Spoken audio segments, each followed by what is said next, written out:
Right. So, the idea that you got these three or more parties, right? You got the regulatory who's saying, hey, I Mhm. want this. You got the market-driven stuff, which is more voluntary, like, OGMP or whatever.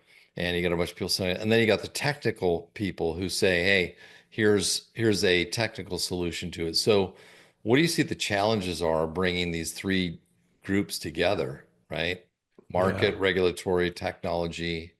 Yeah, it's a good question, and I guess I'll try to do something quick that's maybe doesn't do it all justice, but I think if you can start with the market trust, then the other pieces can fall into place.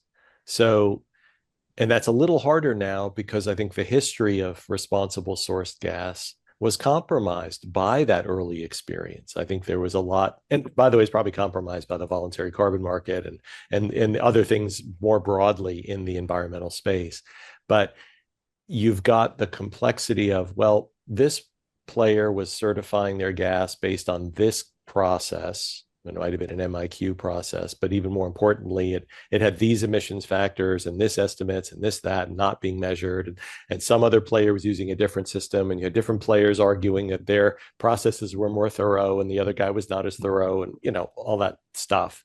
And it takes a long time for the market to filter that, get comfortable with those pieces, and accept, yes, this is valid, this is real.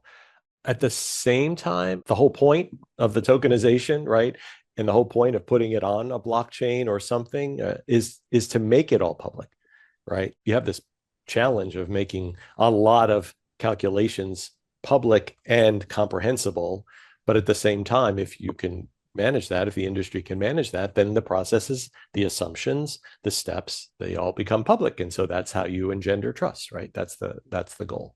I just don't know how long that takes, but I'm assuming the regulatory look, the EU is driving a regulatory push, right? To sell the LNG, it's going to, by 2030, it's going to have to be 0.2%, fugitive methane emissions intensity, blah, blah, blah. The rules underneath that are, there's a lot to be developed, and there's only so much specificity, and you guys have to figure that out along with the ISCCs and the ISOs and the like. So I think that follows. Technically, I don't know, you probably argue that you're probably more or closer to where you need to be than the other two elements are in place, I would imagine.